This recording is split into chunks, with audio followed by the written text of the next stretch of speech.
happy to have you here for the second of our 4 permaculture programs with Karen Gainey of Permaculture Solutions.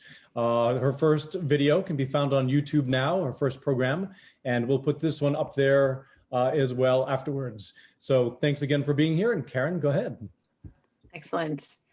Well, thank you so much for having me, and Jared and Megan both for kind of conceiving of this idea to do this series this winter. And I'm just honored to share some information about some topics that are really near and dear to my heart. So, and also thank you all for being here and spending part of your Sunday with us. And I really hope that you can, or that you leave this evening's presentation with some new information, and that you are glad that you spent this time here.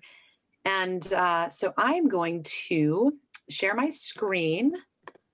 Okay, so my name is Karen Gainey, and I have been a student of permaculture for probably, almost 20 years. It was a framework that I learned about in my college days when I was learning about the impact that industrial agriculture had on climate change.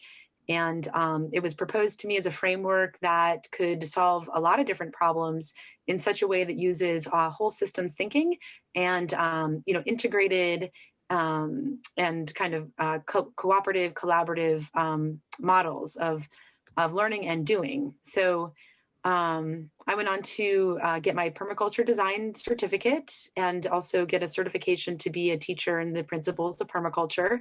And if you want to learn more about that subject, you can check out that YouTube video that Jared mentioned in the last presentation. I gave more of a broad overview of what permaculture is and how the methodologies can be applied. This presentation is specifically more about ecosystems and how different things like soil and water management can increase our ability to adapt to climate change. So along with starting my business called Permaculture Solutions, I do designs and installations for a number of private landowners, schools, and municipalities. I also run a nonprofit. It's actually a teen-run nonprofit that I'm the facilitator of called Change the World Kids. And we focus on basically local and global solutions for environmental justice and social justice. So that's a little bit about me and who I am. And then this is what, just a brief intro and overview of what we're going to go over. Again, I already shared, and I'm also a grower. I tend to grow a lot of annual vegetables and also perennial herbs. And I also believe in kind of applying this knowledge and using our privilege to make change better in the world. So I like to share this picture of me on the right, which is outside of the Bank of America when the Standing Rock situation was happening out west.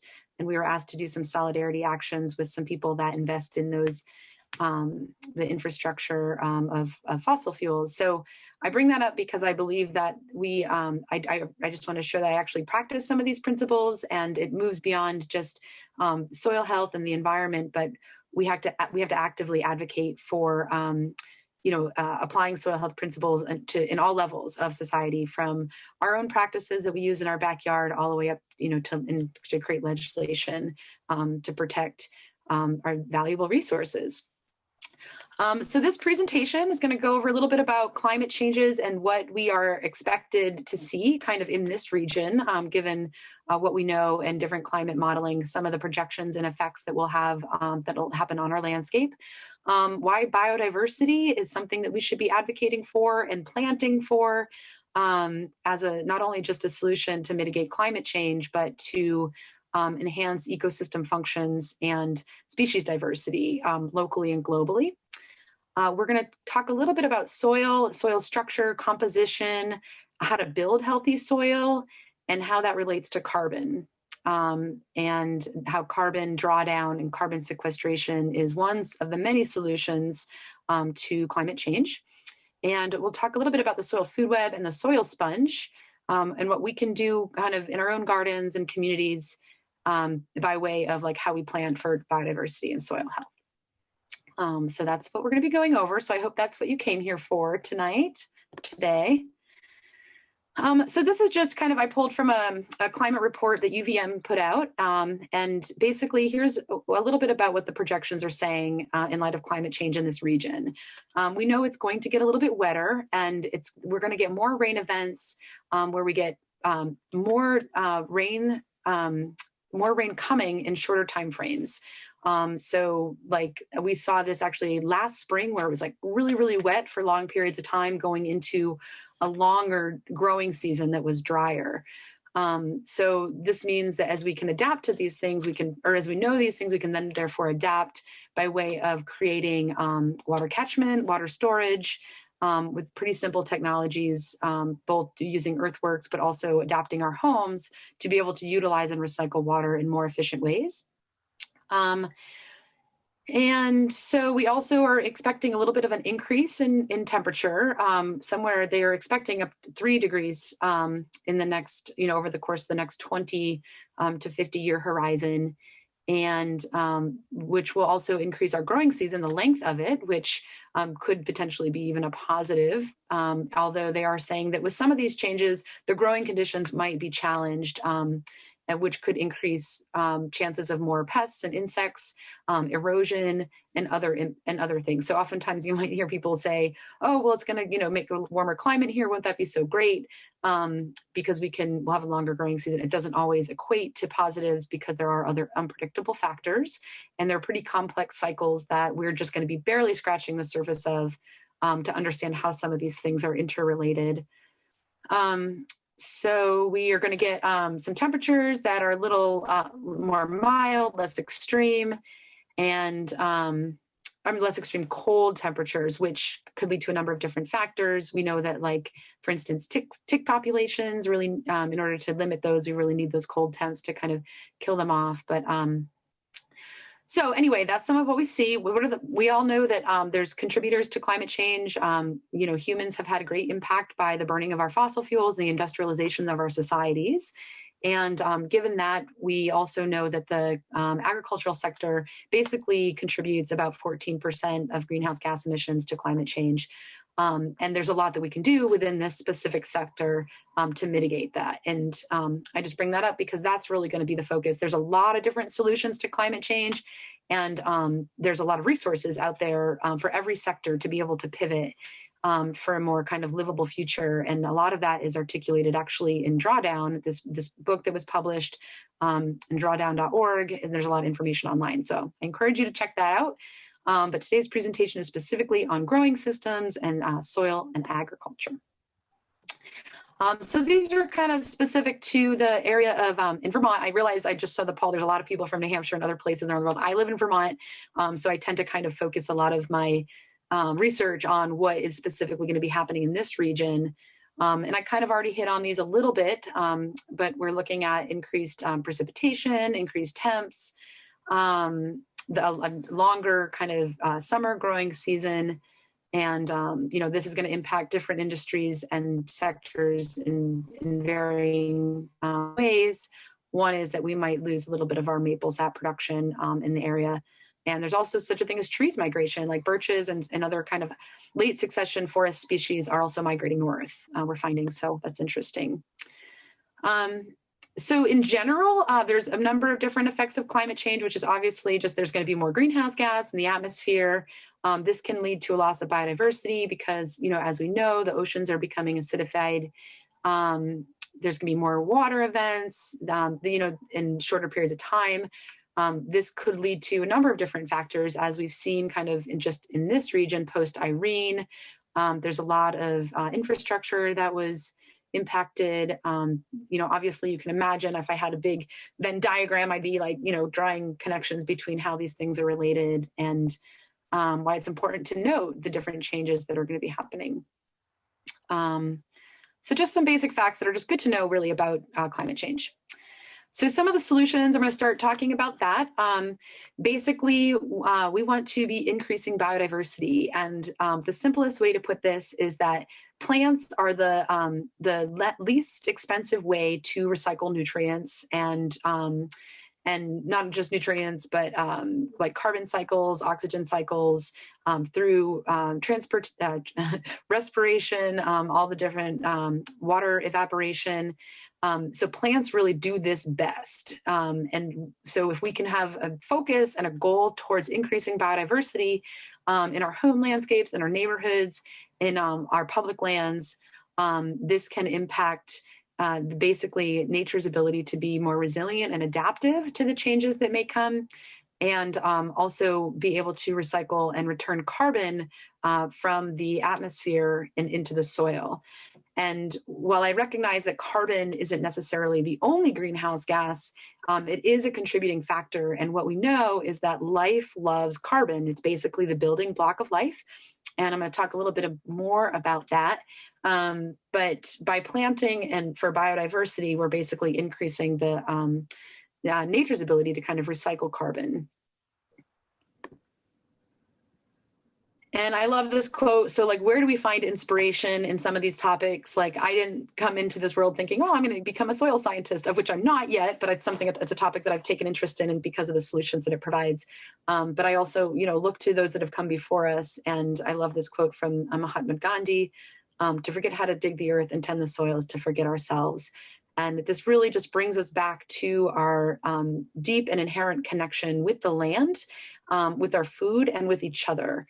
And I think that if we can have the lens where we recognize that we are in deep connection with these things, the earth cycles and each other, that we can be kind of well poised to both create and legislate for positive solutions. And especially during this time of the coronavirus, I think we're seeing really deeply how connected we are as a species, and how we really need to work together towards, building these solutions.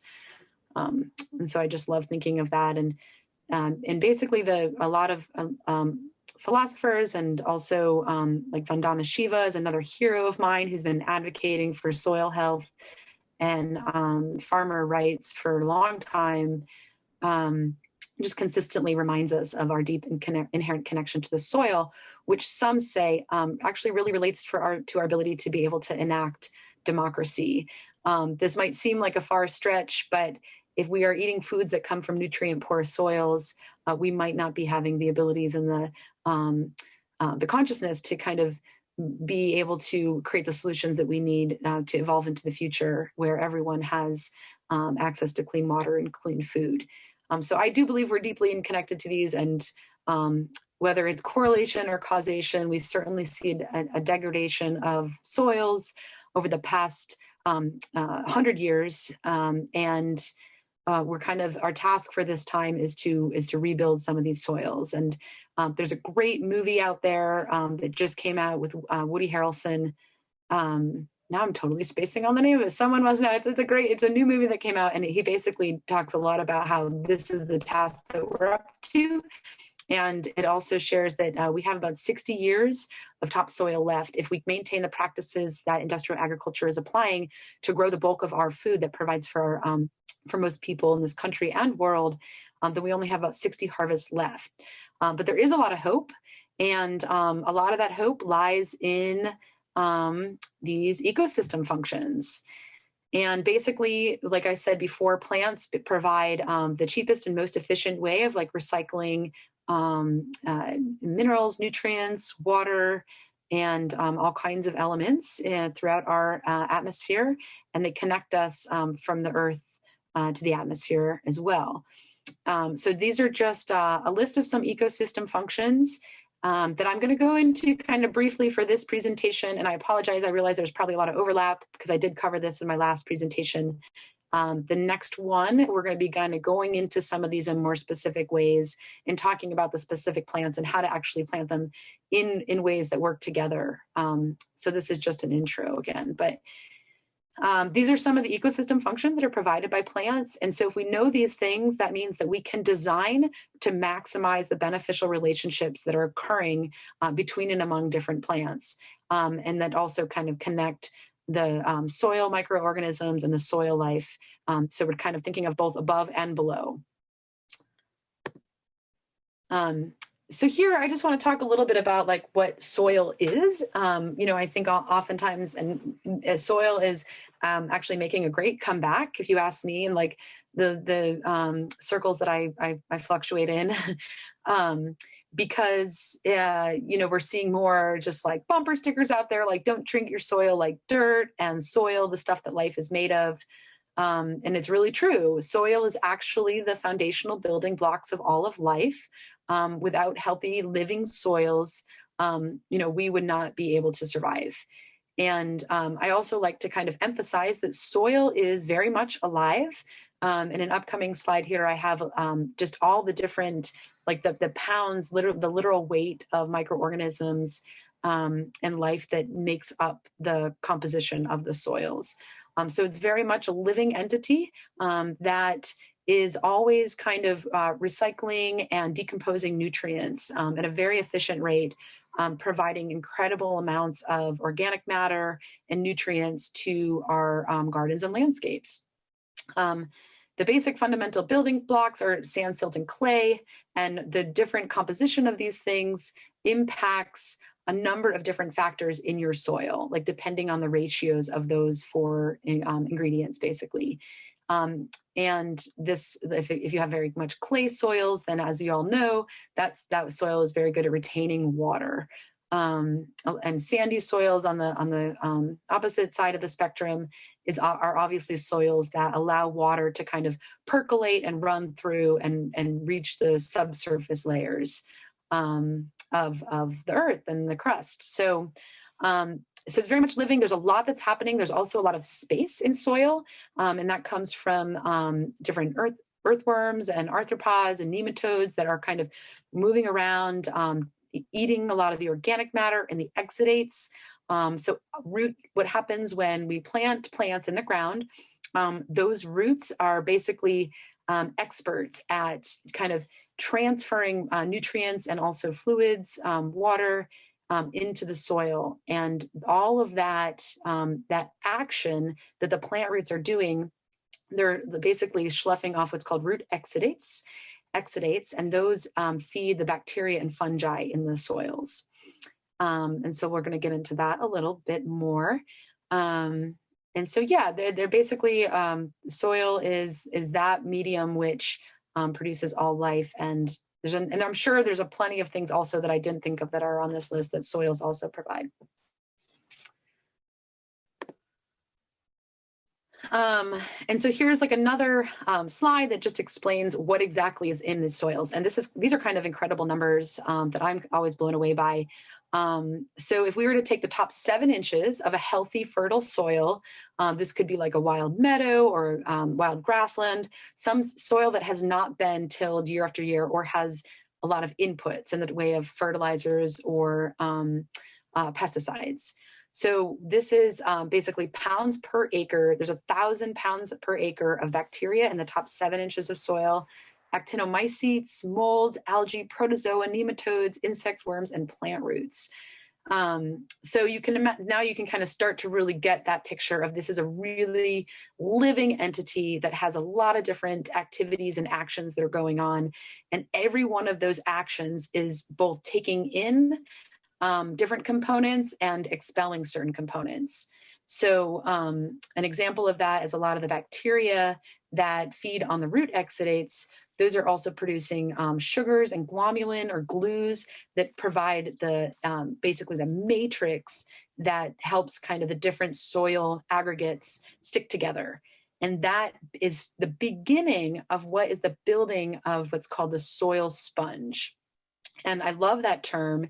And because basically what that means, it helps us kind of put this visualization that the soil is actually absorbing and retaining some amount of like moisture mineral content.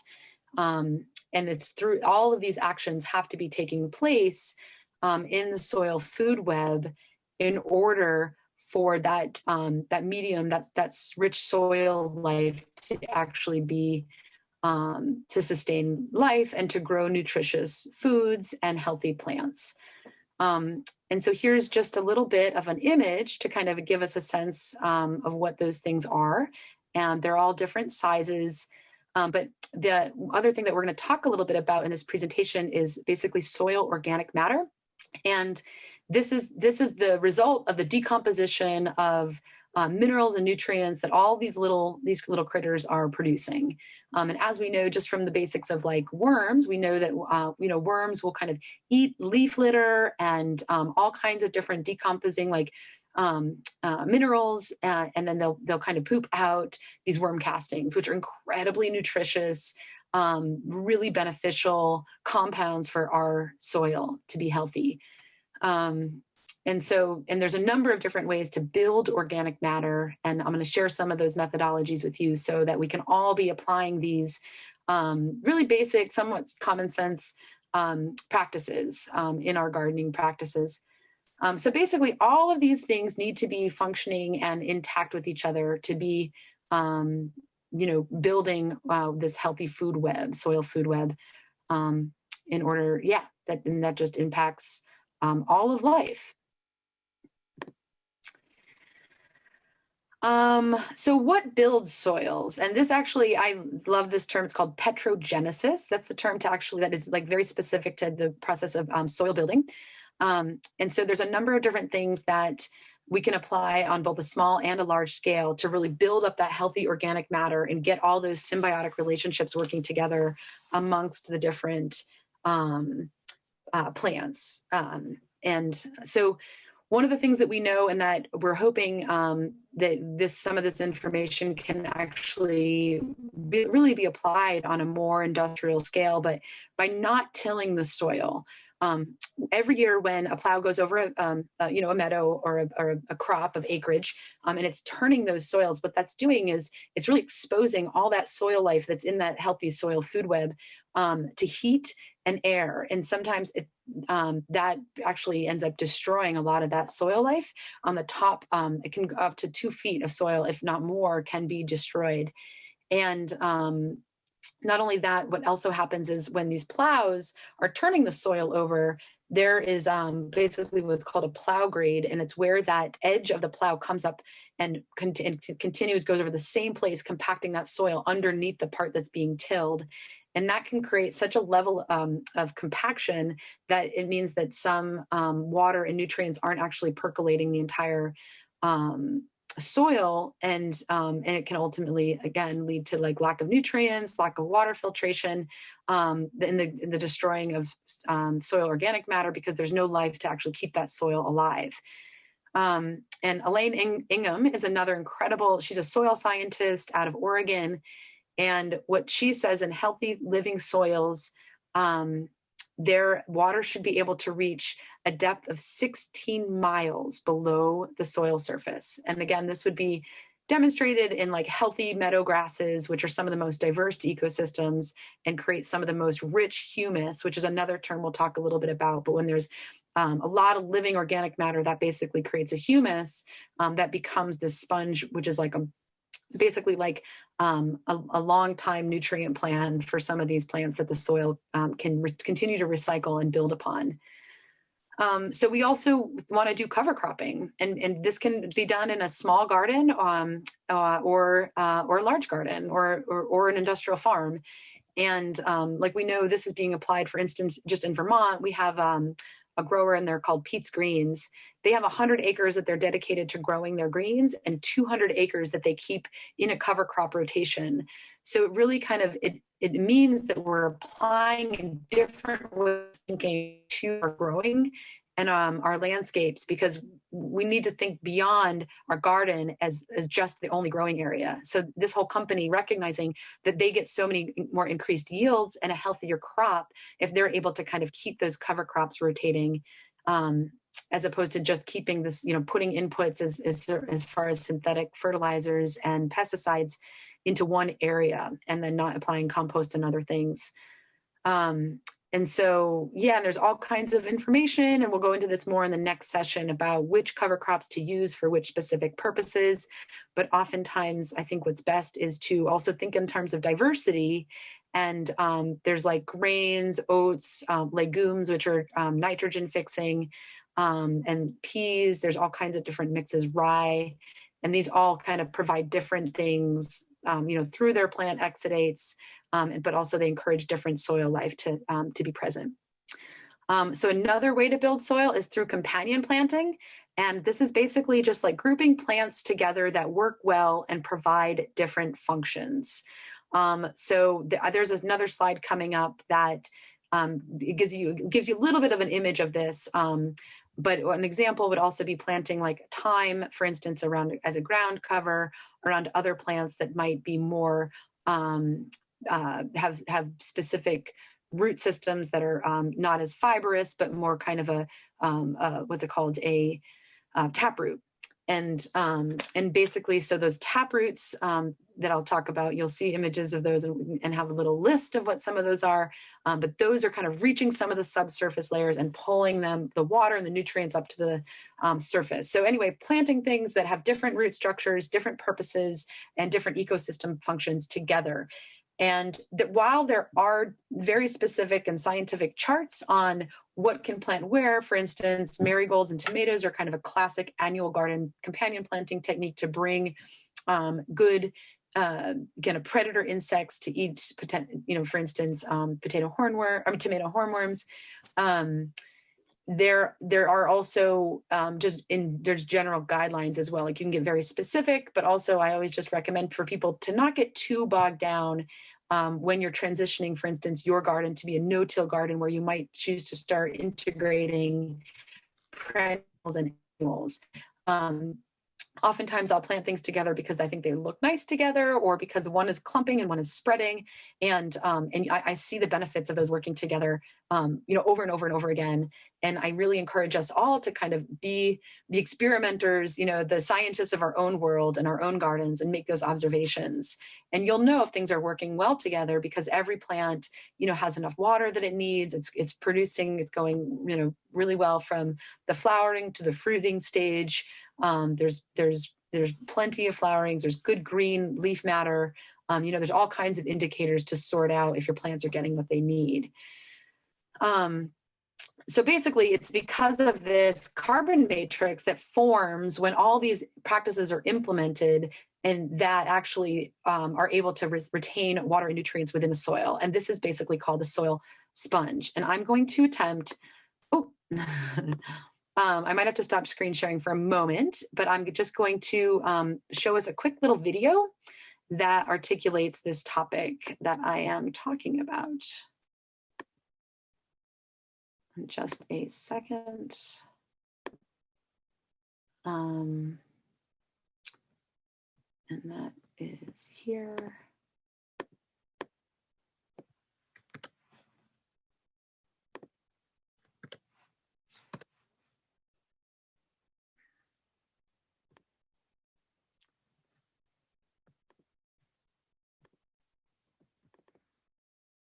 Thank you for your patience with this. So who I'm going to introduce you to right now, his name is Walter Yene, and he's an Australian soil scientist. And he is going to give us a little bit of an explanation about basically what is called a soil carbon sponge. And he is an incredible resource, has a lot of YouTube information out there, and is someone who I've learned a lot about this stuff from it. But he's kind of next level. I'm giving you just like the intro. Let's scratch the surface and understand what we're talking about here. Easy. Doesn't cost a thing. All right, so he's talking about the soil carbon sponge as a solution to climate change. Mineral particles, okay, and basically these are sort of glued together and held apart by these organic matter matrices, okay, and this only has to be 3%. But because you've got those, you can actually end up with massive voids, capillary water voids, right? And so it's here where water infiltrates. It's here where roots proliferate down. Instead of being stuck with 20 centimeter soil or root growth at the surface or less, hey, these are natural soils, your prairie soils going down 5 meters. So the volume of soil resource that you are empowering and creating through the sponge is enormous. So basically the sponge is just adding nothing, right? This is nothing, this is voids. Okay, but it's basically the fungi that really are the things that, in a sense, one, create this organic matter or the carbon from organic matter, but they also glue these soil particles together as, in a sense, builders, and build this sort of loose matrix of three-dimensional soil, right? And also what happens, this is really critical in terms of the biofertility of soil. Okay, 90%, up to 90% of the biofertility of soil has got nothing to do with moron agriculture and how much you add to it. It's all got to do with the surface area of exposure, because here's where your calcium, your magnesium, your zinc, all those essential cations and micronutrients are basically on that stardust, on that mineral particles. And now they're exposed, available to roots and fungi for uptake as biofertility. Before, they were unavailable, locked up, inaccessible. Okay, so the sponge very quickly gives you water, it gives you nutrients, it gives you rootability, it gives you microbial ecology. You know, there's 10 times more life, biomass weight below our feet than there is above it. Okay? And it gives you then the productivity and the resilience. And yeah, this is the sponge. Okay, so that's a little intro into the sponge. And I love it. A lot of his talks are very much focused on, he talks about these like cathedrals in the soil. But what he was saying is that space between the soil aggregates is also what allows the roots to penetrate. And it's in that zone of the root zone where most of the activity is, and where more percentage of the bacteria and fungus is, that's all helping to recycle all those minerals and nutrients. And that process is necessary for those nutrients to become bioavailable to the plants. So really we need healthy root zones and healthy soils, even for the plants to be able to uptake the nutrients. So I know you can share my screen. I'm just going to look through my notes to make sure I'm getting all the points in. Yeah, okay.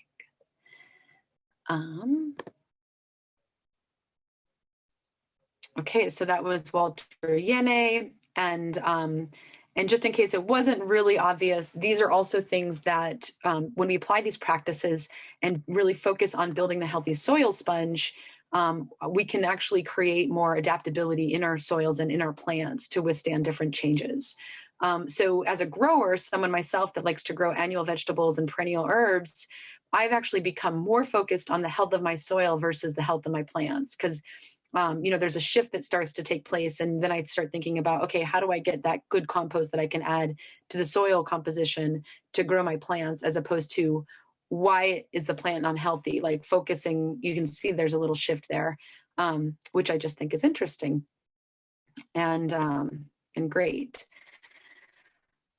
So these, I'm sharing some soil health principles, and I have some resources at the end of the slide, but a lot of these came from two people, Dee Dee Purshouse, who you're also going to meet. She has a great little video that she's created to understand the soil sponge and basically organic matter and how it relates to these things. But then also Kat Buxton, both are mentors of mine that I've learned a lot from, and who both inspired me to kind of do more presentations like this. So through the Vermont Healthy Soils Coalition and a number of different collaborative organizations, this is a simple list that's been generated to give us a sense of like, okay, what are some of the things that we can do to really build healthy soils? So we want to maximize diversity, root depth, and living roots for as long as possible. And so what are the plants that have the roots that like really survive the longest possible?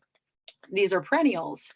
So integrating perennials into our landscape really becomes an important step to kind of having these healthy ecosystems as growing landscapes. And I can just basically the picture to the right kind of is an example of kind of a mixed perennial landscape where there's a couple of different trees that are, you know, flowering and fruit producing mixed in with herbs. And, you know, I think sometimes given the way that the standard American diet has evolved, you know, we actually forget that there's a tremendous number of species in plants and herbs that we can grow for culinary, medicinal, and, you know, edible purposes.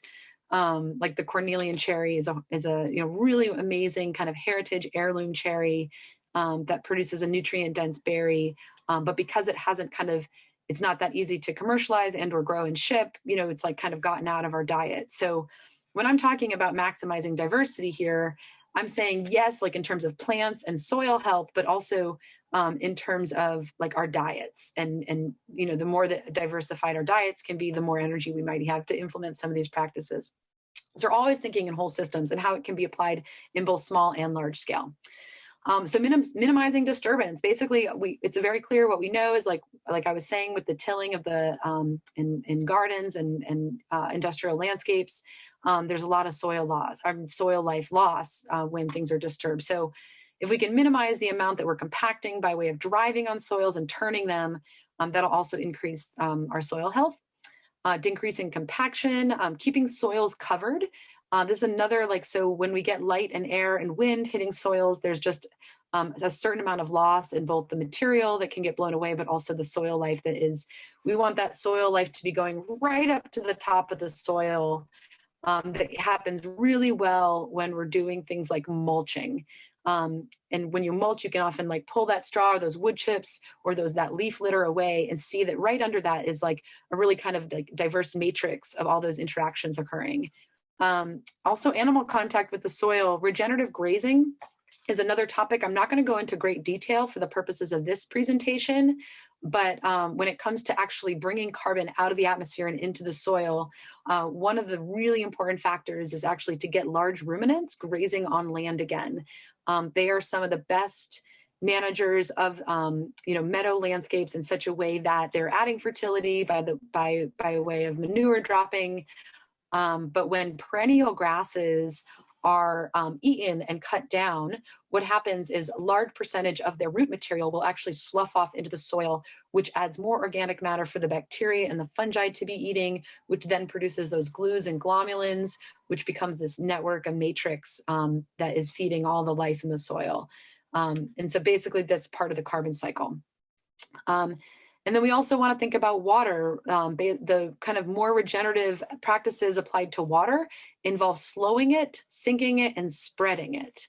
And so the way that this is applied on different landscapes, for instance, if you have a sloped landscape, there's swale technologies where you can dig like a culvert kind of along contour.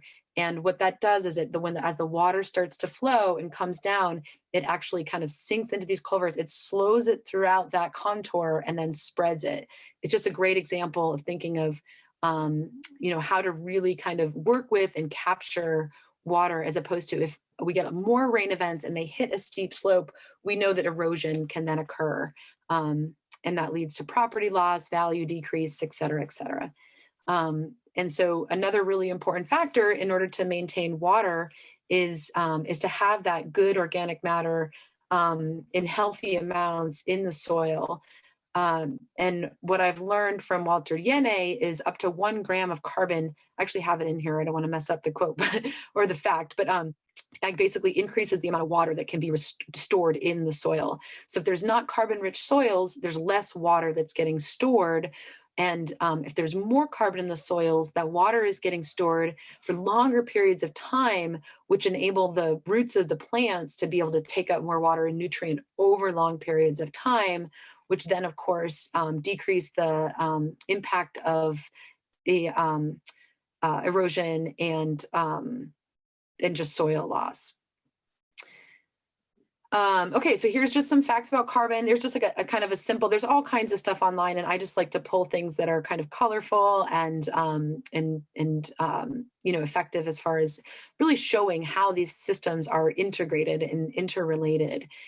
And so basically carbon farming is a little bit what I shared about decreasing tillage, increasing large ruminants on land, so that you can create rotational grazing patterns where the carbon is basically getting taken right out of the atmosphere and put into the soils. And here is another YouTube that I wanted to watch that just explains a little bit more about this image and how these things are relating. Surfaces depends on the type of clay as well, because they have different reactivity. And here she's talking about clay as a way to retain water. We've also got this inherent capacity that we can see. But ultimately what it's about within a soil type is managing the supply of organic matter and the loss of organic matter. So if we think about this in terms of the soil profile and the flux and flow of carbon around the landscape, now we have the carbon loss via soil erosion. So we've got that red arrow there, the top right-hand side. So if we just, that's a given. We don't know necessarily that that returns to the atmosphere under all conditions, but it's certainly a loss from the particular site. We've got carbon being sequestered in the soil through photosynthesis. So we've got this influx of carbon dioxide through the process of photosynthesis into the soil. Once it's within the plant, it goes from the gas to a liquid in a plant and then into, I guess, a solid in terms of roots. So carbon gets into the soil through root exudates, root sloughing, and litter from above ground, and as well as dung as well. So we've got this above ground contributions, below ground contributions. Once it's in that organic matter pool and cycling around here, we have organic carbon that can be protected within aggregates. So it's basically protected from soil organisms and it's not readily accessible for decomposition. It can be chemically protected, so that's where we get these mineral associations and organic carbon being bonded with clays. And then we have this accumulation of microbes. So dead microbes is a way of sequestering carbon, but live microbes also respire carbon. So this is where we get this soil respiration, and we also have plants respiring as well. So ultimately, we just want the photosynthesis carbon sequestration to be greater than the loss by soil and plant respiration. Okay. I'm just going to keep rolling then. So applying compost is another way to kind of increase soil health and ensure that the soil is really rich and full of all those beneficial microorganisms, arthropods, nematodes, and that entire array of the soil food web. And so if your soil is not exhibiting good soil sponge characteristics, meaning that you have to water like every day, like usually healthy soil sponge will actually be able to provide the amount of water that is needed for the plants that are there. And really, if we're able to maximize these methodologies for the benefit of the soil food web, we actually end up having to water a lot less in our gardens. And I have seen this time and time again. Even last summer, we actually, as you probably remember, experienced quite a bit of a drought. In gardens that I had been consistently applying mulch and compost to, I was able to push my hands kind of and open up that soil and look under and stick my finger in, and literally within like the first first couple inches of that soil depth, I can sense and feel moisture. So it really, really is incredible what these microorganisms are doing. And so if someone was to come to me and say, hey, you know, my plants are small, like my soil's not great, the water runs off, the first step that I would say is to apply compost, and apply compost that you know is rich in soil life. And oftentimes we can do this by inoculating our own compost piles with sometimes even just a tablespoon of soil from like a forest, which has thousands of microbes in it. And bacteria and fungi, or by way of like purchasing compost or purchasing inoculants that will help get that process going. And so basically this is just really clear, like there's certain practices that where soil will carbon will leave the soil, and then there's practices where carbon will go into the soil, and that's really what we're trying to maximize here.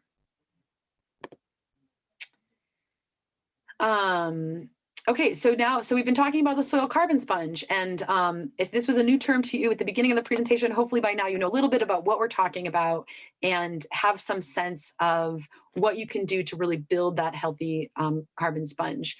So the image here on the right is that like just by raising organic matter by 1%, and this could be done by applying like a leaf litter mulch to your garden, any kind of mulching techniques, having that really good compost in there.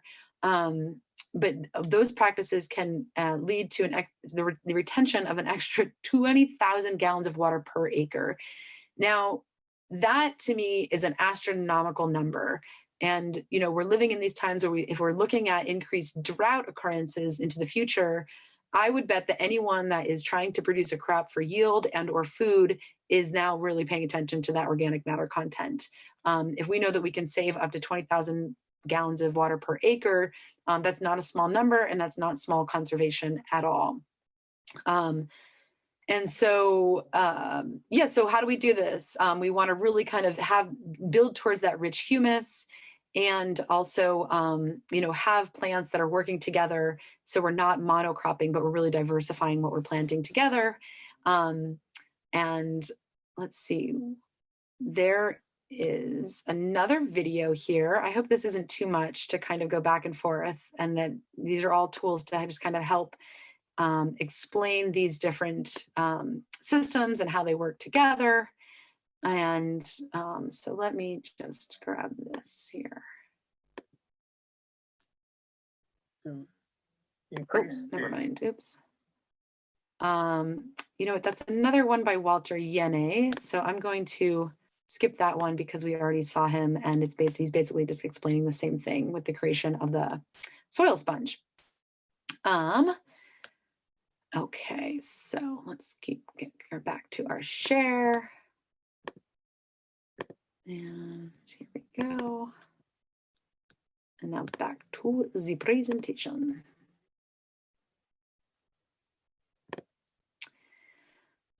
So another thing that we want to do is really select plants. And, as I've been talking, I can, I hope you're all thinking about this is a perfect time to be planning our gardens for next year and ordering seeds and doing designs. And it's all very exciting. And I'm trying to kind of bring in some photographs to the presentation. So to kind of inspire us with some color from the summertime during this time of year. But another factor that we really want to consider, and I hope you're all thinking about now doing, is integrating more, perennial shrubs and trees into your growing landscapes. And so when you're in that process, I want to encourage more native varieties of perennials and shrubs. And it's these native varieties that are not only kind of used to the native soils that we have here in this region, but are also the best for native pollinators, bees, and insects. And this is an important time to be thinking about the insect world. We are living at a time of extreme species loss. Every day, up to 200 species, and a lot of this extinction is impacting the little critters and insects among us. And so there's a number of different techniques that we want to plan for and design for to keep habitat thriving for these little buggers. And so natives is one important thing. So I encourage you to go to local nurseries, and this does not include Walmart and Home Depot, where neonicotinoids are being used. We know that these neonicotinoids disrupt the evolutionary process for bees and other pollinators, and are extremely detrimental, and are factors in colony collapse syndrome that we're seeing with our honeybee and pollinators populations. And so go to the nursery, always make sure they're not using any sprays or neonicotinoids, and, and ask them specific about if they're selling natives. And there's a lot of times you can plant really diverse and integrated landscapes for pretty affordable by getting bare root stock from native plant nurseries and growing those out yourself. And just making sure that when you're planting, you're not spraying or encouraging, the input of any synthetic fertilizers. Really, if our soils are healthy, our plants will respond well.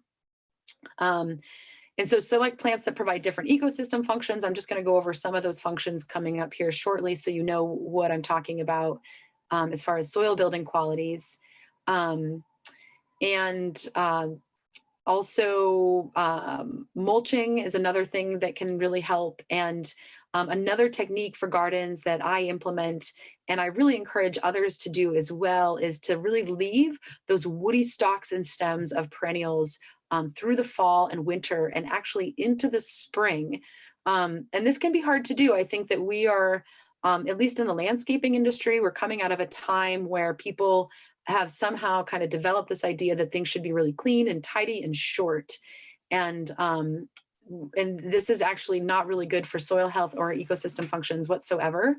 We need to be leaving the stalks of woody perennials and herbs, because what happens is, as that plant goes dormant, as the cold weather is as the cold weather comes, those plants take up a habitat in the stalks and stems of a lot of those perennials, and will actually live and go dormant and then kind of emerge in the spring.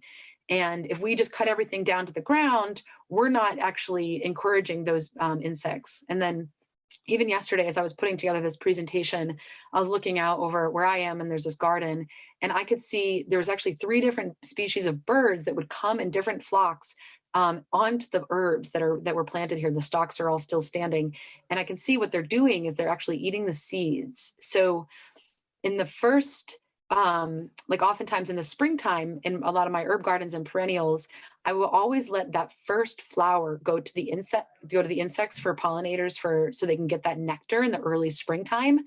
And then similarly in the fall, I will always let them go to seed, so that those seeds end up providing really important nutrients for birds throughout the winter time. So that's just another technique that I really recommend to maximize this biodiversity. And we can really see those benefits then again, throughout the garden year after year. If you start applying these practices, you'll start to really see the way that the different insects, birds, and soil life is benefited. And it's quite miraculous.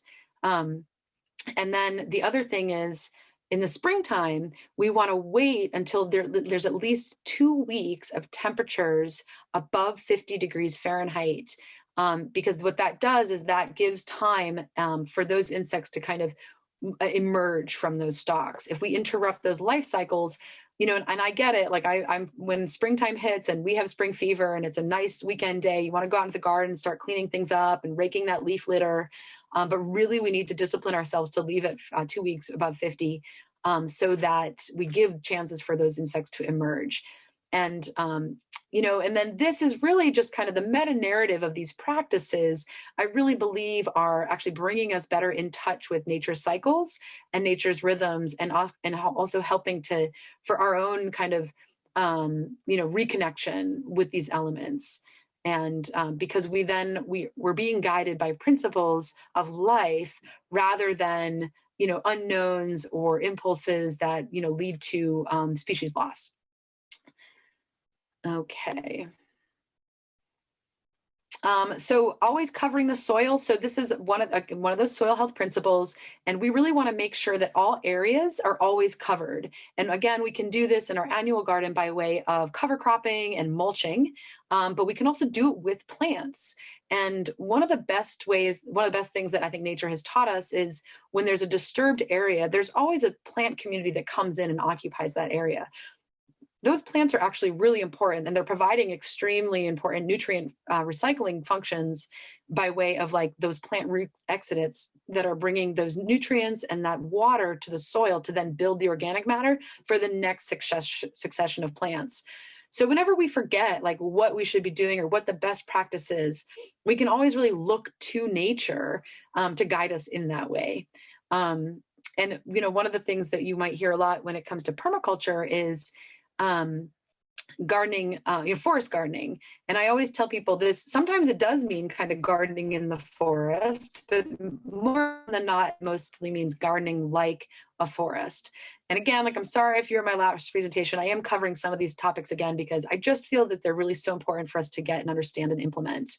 And so in a forest, there's no waste. Everything is utilized, from, in every square inch of space. And so we can actually recreate those systems by being inspired by that design.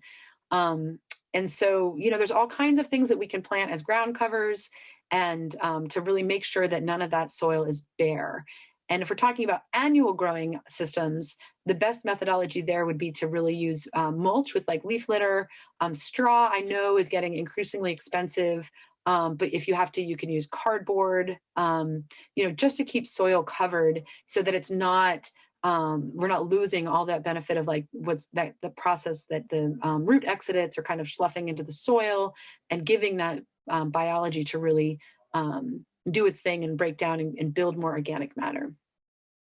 And so these are just a list of I always like to give people some ideas of what to look for when they're going to the nursery. And on the left here is just some of my favorites for both their ability to kind of cover ground and for their structure and their perennial ability to kind of come back year after year. And I think that's the other thing about the beauty of nature. There's natural abundance in these systems. So, while we're also looking to create these like beautiful plant communities, I think that can really translate into social communities. And, we use these as metaphors all the time, like in our own social networks. We want, of course, diversity of perspectives and, people that bring different strengths and weaknesses. And it's the exact same thing that we're looking at in these growing systems, because everything can work together to really create a more balanced system where the soil carbon sponge is being built and all the benefits of that system are benefiting all the parts in that system, just like we would want to design our social systems for as well. Okay, let's see. And so I talked a little bit about this last time, but again, here are my favorite nutrient accumulators. More often than not, these are, they're also called dynamic accumulators, which I love because it is a very dynamic process. But these are generally plants that have tap roots. And if you pull up a plant that has a tap root, most likely what the purpose is it's really bringing nutrients and water up from the subsurface to the surface layers. And also by way of storing sugars, because some of those meaty roots are kind of basically incredible storehouses for carbohydrates and sugars, which also through the root, remember I said through these root zones, this is where most of the biological and fungal activity is really taking place, and transferring those things. So it's great. And then on the far right, we have this fibrous root, like that oat could be any kind of perennial grass, would have a similar structure. So you can start to see like how if a large ruminant grazing animal was able to come down and kind of munch that grass, 2/3 of that root matter going into the soil is going to have a really incredible impact on that soil. So let's see, I just want to check the time. Okay, great. So nitrogen fixers, as we know, often plants, they basically need, you'll often hear this like NPK ratio. Nitrogen, phosphorus, and potassium are like the three main building blocks from nutrients that plants need. So we want to basically, again, be designing for these plants to be putting that into the soil. And if nitrogen is actually naturally found within the soil's ability to store carbon increases. If we are applying synthetic nitrogen fertilizers, basically that carbon cycle is disrupted and the carbon gets then dispersed. So that's kind of a simple fact that just means like having these biological systems in place increases our ability for soil to store carbon. And if you remember from kind of the beginning of the talk, that also really increases the soil's ability to store water. So nitrogen is like no joke. We certainly need it in our soils. We need to be designing for it. And there's a lot of plants that actually literally take it out of the atmosphere and put it right into the soil. And that's done through a symbiotic process with a beneficial bacteria that lives on the roots of these systems. And you can see these little root nodules. They're like tiny little nodules and that are doing that action of nitrogen fixation. Yeah, so it's just another way. So like, and even if you have these things, in your annual garden, oftentimes you can plant, I encourage people to plant around the perimeter of their gardens or to have pollinator gardens in close proximity to where their annual gardens are, so that these actions can be taking place. Because what we know from tree forest ecosystems and actually healthy soil systems is information and nutrients and water are actually really shared across great distances and through the mycorrhizal fungal networks. So I think like having these things placed upon the landscape will really increase all the activities and actions that we want to encourage.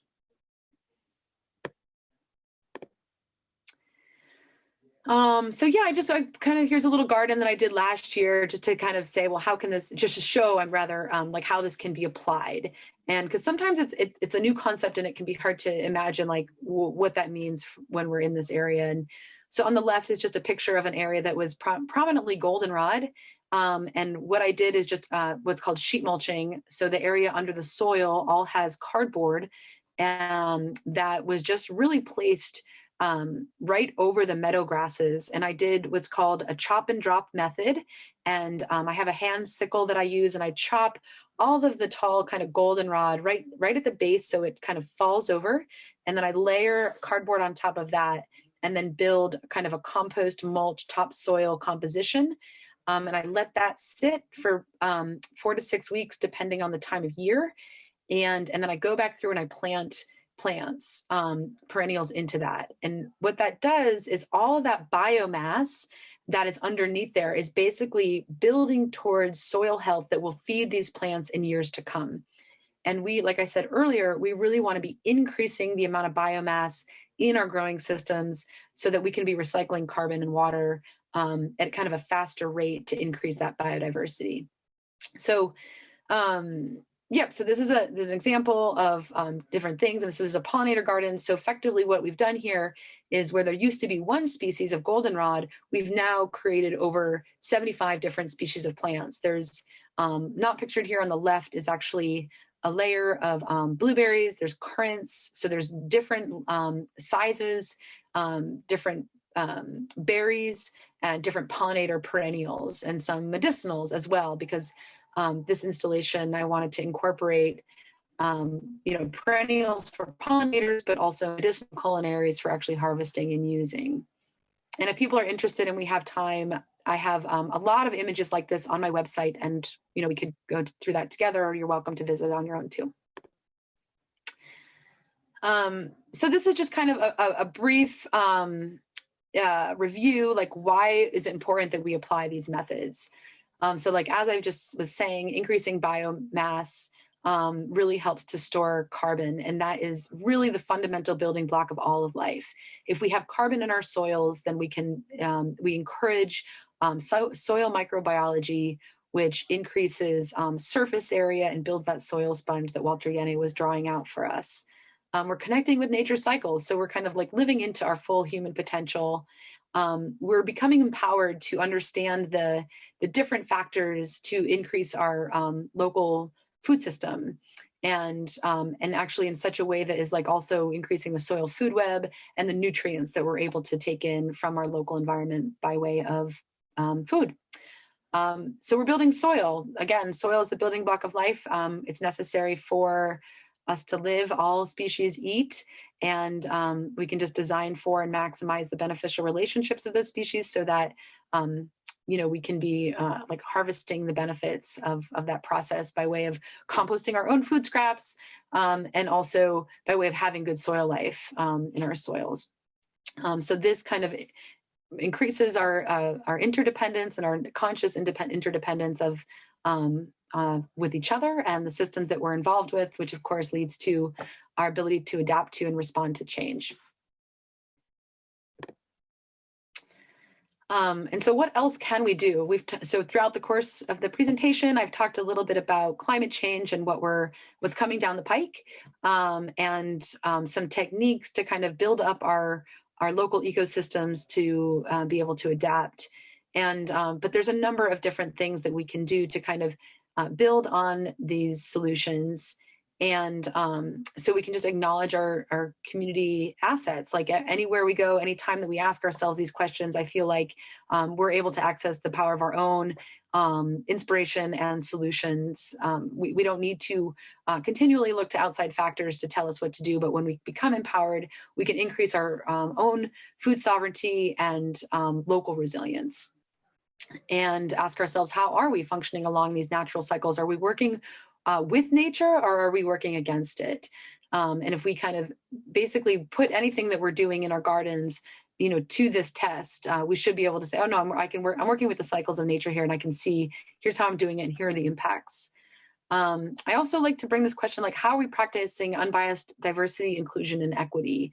I think it's important that we are looking towards our social systems as well to become, equitable and diverse, so that all people can have like the land and food access that they need to thrive.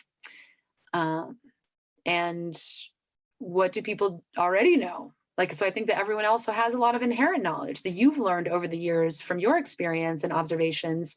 And so how are the ways that you can apply that knowledge and experience to your landscapes? I think that a lot of this comes down to like really accessing our full human potential and applying the knowledge that we know.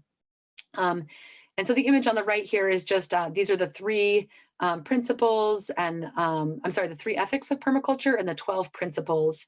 And I'll just talk about the ethics just briefly, and that if we can be caring for the earth and caring for each other and making sure that everyone has a fair share, then the future generations will also have what they need to live healthy, thriving lives. So I feel like we're really living at this threshold of time where we can be making decisions that really benefit all of life.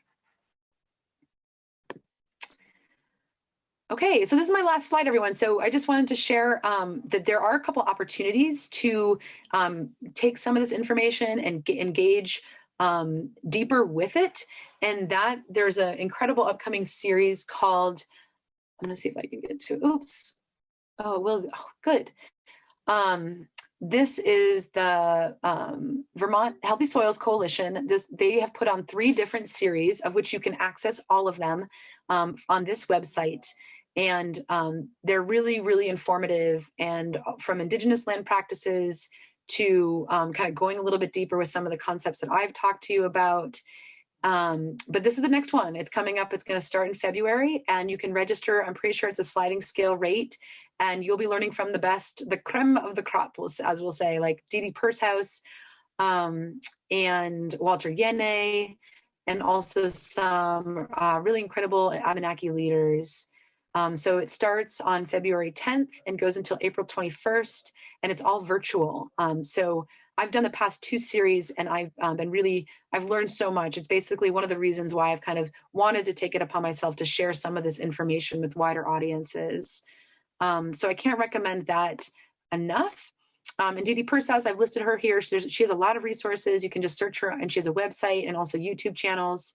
And if we don't have a lot of questions, what I was going to do is end with one of her videos where she gives a really simple experiment to show how to build the soil carbon sponge and what the difference is when you have organic matter versus when you don't, and like the way that water runs through the soil. So another incredible resource, Kat Buxton is a good friend of mine, and she runs Grow More, Waste Less. And she has a number of different handouts and presentations on her website as well. And she is a lead expert in kind of soil science in this region. And then Walter Yene, I just wanted to list his name, and you can search him on YouTube because he goes into more depth about the specifics of soil science if you're really interested in that topic. And, you know, I have sat through hours of presentations from him, and I just can't recommend it enough to really understand how some of these things are working together. So that I brought us to about 4:15, and we have 15 minutes, and I'd be happy to take questions, and or we could also have just an open discussion about methodologies and practices. I can show some images of what some of these practices look like in garden designs, you know, and or the short video. I think it's about 5 minutes that Dee Pershouse does on, you know, understanding how water flows through different soils. Oh, Kiss the Ground. Thank you, Jared. Sorry, I just want to say briefly that movie is called Kiss the Ground. Highly recommend it. I have a question. Yeah. Karen, and it's about the new garden you were showing that you started, that you cut down the goldenrod and put the cardboard down. Yes. And then you you said you created topsoil and then planted on top of that.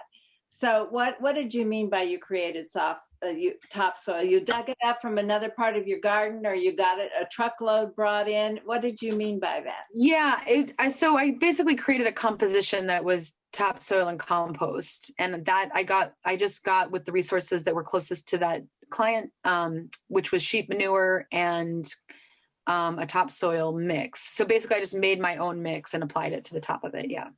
Okay. Thank you. And then you can just dig through that cardboard, or was there enough topsoil that you didn't actually dig through the cardboard when you were planting those things? Yeah, that is a great question. I love talking about these methodologies because sometimes it sounds so simple, but there's some nuance. So I let it sit for about 4 weeks, and this was during the summertime. So I know that there was maximum breakdown that was happening under the soil. And then I did actually go in and I use what's called a soil knife or a hori-hori, and it's kind of a pretty sharp gardening tool that can break up roots and weed. It's just phenomenal. I really recommend it. And I use that to cut the cardboard away, and I pull it away just from that area that I'm going to plant the plant. And so, and then underneath that, and then I dig from there. So I put the plant, probably about 3/4 of the way in. And then I basically come back over and I put that topsoil on mulch back over the plant. So it looks like it's all one level. But what's happened, what that does is the cardboard has completely allowed what's underneath that to be broken down. So it's much easier than, for instance, going into like a meadow and trying to just dig a hole with all that root material. I hope that makes sense. Yeah. And so then when you say no till, does that mean that when you're doing your vegetable gardens, that you don't clear anything away? You just do the one little place where you're putting that vegetable in, or do you clear?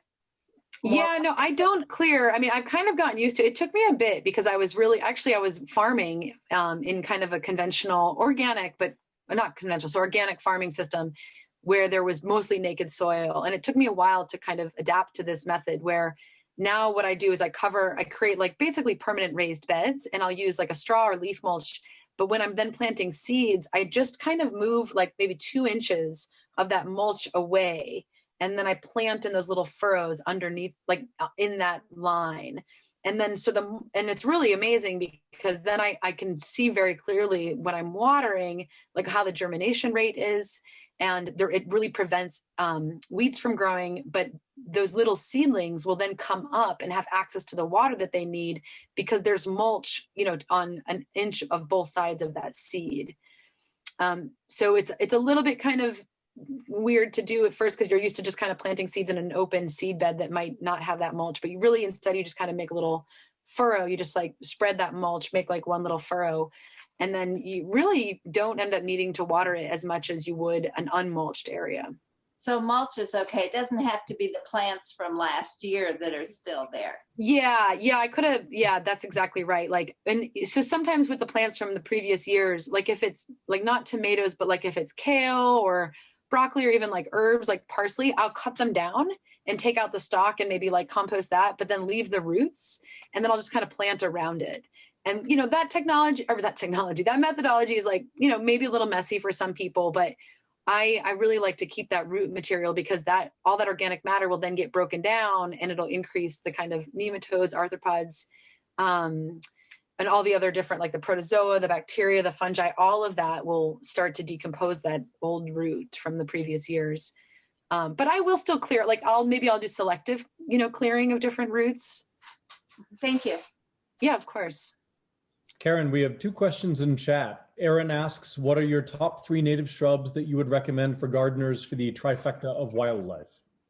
Awesome. My favorite shrubs one is called Viburnum trilobum. It's the high bush American cranberry.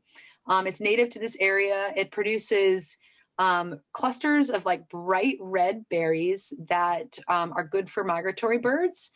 And it also has a very kind of aesthetic appeal because the foliage of the leaf has some really beautiful autumn colors. Another one of my favorites is called Clethra alnifolia, or summer sweet. And this is also a native shrub, and I mostly plant this for like butterflies and hummingbirds.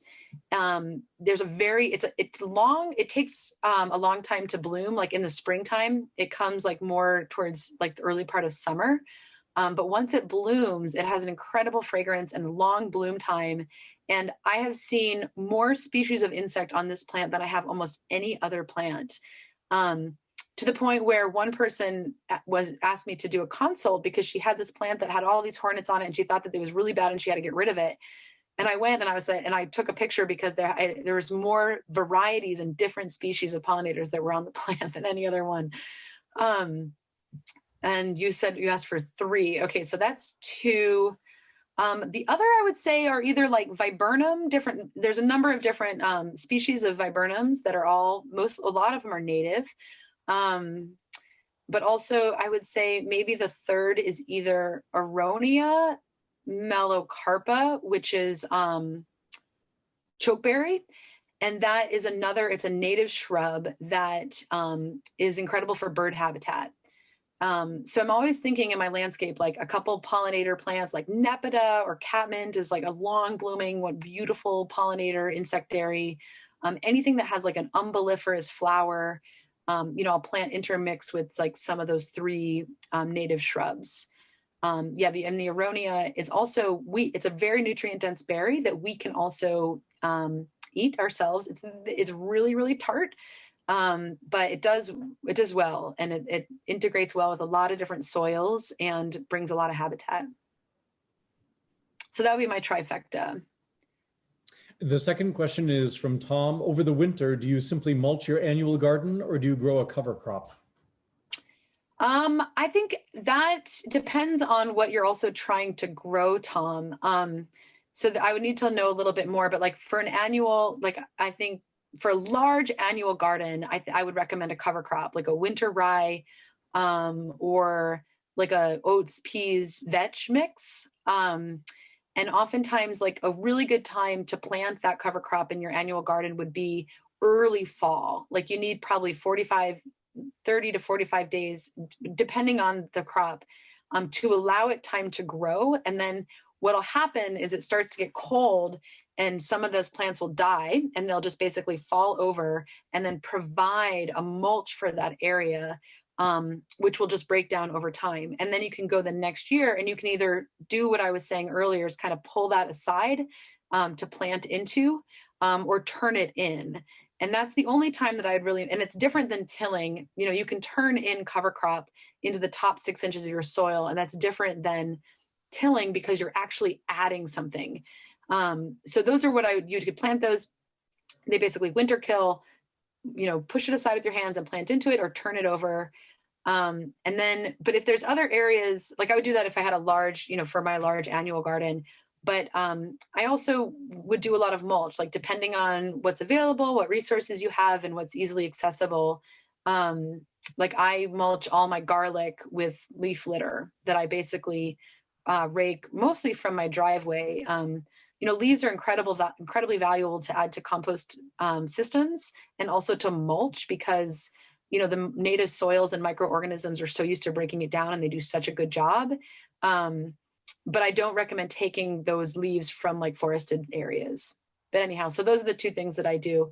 And it just depends on your growing system and what you're trying to put into the soil. Like by growing oats, peas, and vetch, you would be putting nitrogen in your soil. So I'd recommend doing that in after crops that are heavy feeders, like corn and tomatoes, for instance. I hope that helped make a little sense as well.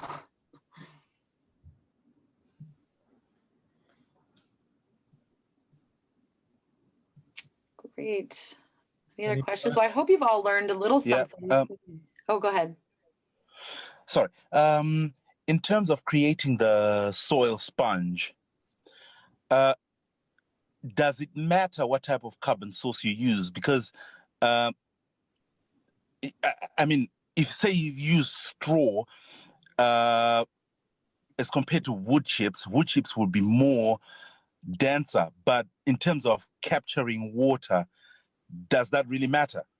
The density, the carbon? Yes, I do. I think that's an excellent question. And I think that both have the ability to build that carbon sponge, the soil carbon sponge, because they're like effectively preventing the soil from like eroding and dying from sun and heat on the top of the soil. Wood chips, because it's a carbon source, the process of breakdown actually ends up, and it's a wood source. So that's the other thing to understand is like forest ecosystems are dominated by fungal systems, whereas annual growing systems are dominated by bacterial systems. So what the wood chips do, which is like the long-term effect of having a wood chip, is that it increases the fungal dominated communities. So like I will put wood chips, for instance, on my pathways, and then I'll do a mulch, like a straw or a leaf litter on my beds. And because that ultimately ends up bringing the fungal communities, and the process to break down the carbon rich wood chip also requires nitrogen. And if you end up incorporating those into your annual growing beds, it will strip nitrogen from the soil in order to break down. So there's a little bit of nuance there. I think they both provide certain functions. And yeah, like I had a couple more slides that I was going to add. One of them was a picture of a wood chips and the fungal life that, like, when I picked up this clump of wood chips, it just stuck together because of that fungal network. And so, like, some people say, don't ever put that because straight carbon in your soil because it'll take away the nitrogen. But I think that we're actually learning there's nuance and difference within that. And the other sources of carbon, just since you brought this up, like, for instance, biochar is theoretically an incomplete combustion of wood or carbon. And basically what it does is it's just an exoskeleton of a building block. So we put that into soil and it becomes like a hotel for microorganisms and fungi and bacteria to live in. And then that increases the carbon. So that's another thing that you can do to get that soil sponge built up, is experiment with different biochars.